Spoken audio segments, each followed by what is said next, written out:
Le pétlamina est un outil qui donne une indication rapide de l'activité biologique d'un sol.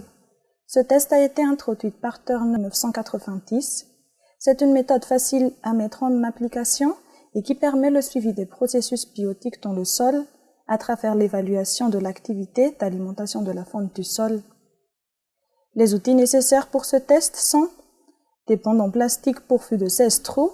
Ces bandes sont vendues par la société TerraProtecta en Allemagne.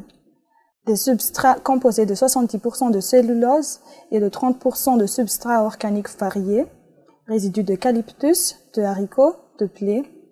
On peut aussi utiliser le substrat commercial également vendu par TerraProtecta. Une solution d'agar standard à 1% pour gélifier le substrat, balance, spatule, plateau, pipette 100 ml.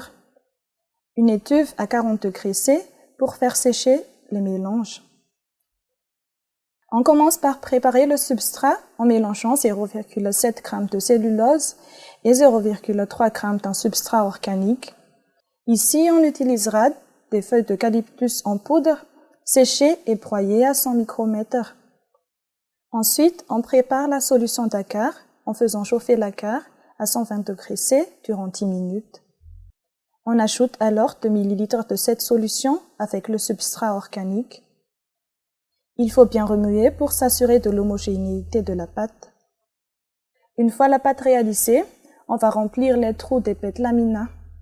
Pour cela, on prend un peu de substrat avec les doigts et on le lisse sur le pétlamina à l'aide de l'index et du pouce, en veillant à bien remplir tous les trous. On place ensuite les pétlamina à l'étuve à 40 degrés C pendant 24 heures. Après 24 heures, on ajoute une nouvelle couche de substrat dans les trous des pétlamina et on remet à l'étuve pour 24 heures avant d'appliquer une troisième couche. Nettoyez les pétlamina avec un chiffon pour enlever le substrat en excès. Après un dernier séchage à l'étuve, les pétlamina sont prêts à être utilisés. Ils vont pouvoir être installés sur le terrain. Le transport doit être fait en douceur pour éviter que les substrats ne tombent. Le mieux est de les placer dans des boîtes entourées de coton. Il faut également éviter de placer les pétlamina au soleil ou de les conserver trop longtemps avant utilisation. Sur le terrain, il faut un minimum de 8 pétlamina par parcelle, espacés d'au moins 30 cm de long d'un tronc sec. Les pétlamina sont généralement placés verticalement dans le sol.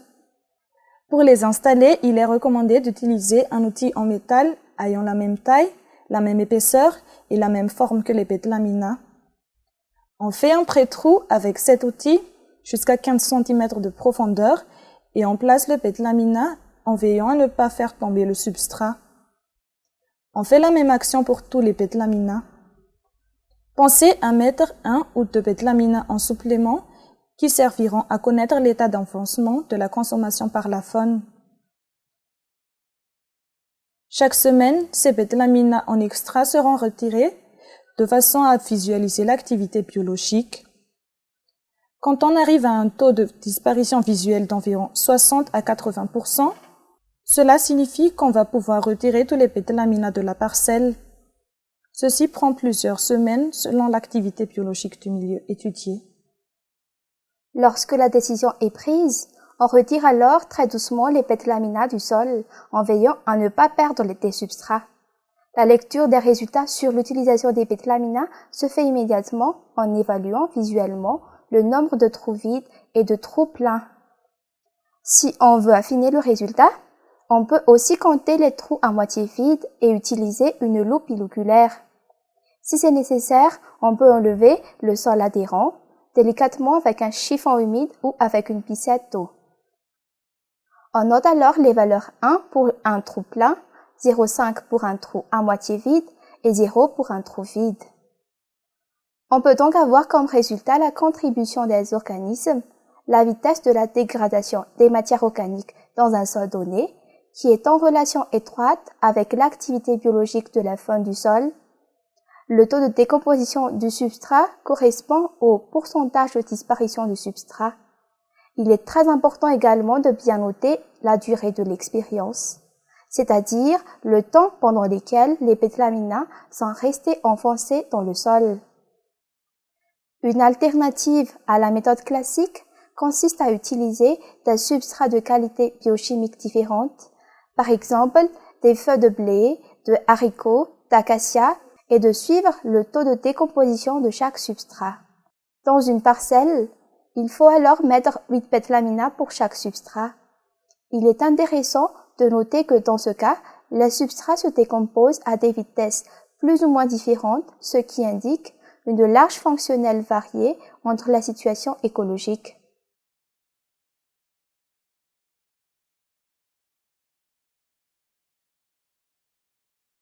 C'est une méthode ayant le même principe que le pétlamina. Elle permet d'avoir un aperçu de l'activité biologique du sol en utilisant des sachets de thé.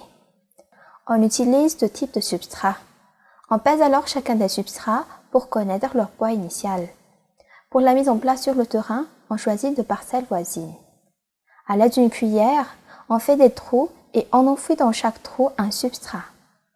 Des semaines après l'enfouissement, on récupère délicatement les substrats et les met dans un sac plastique. Au laboratoire, on pèse les substrats prélevés et on note leur poids respectif.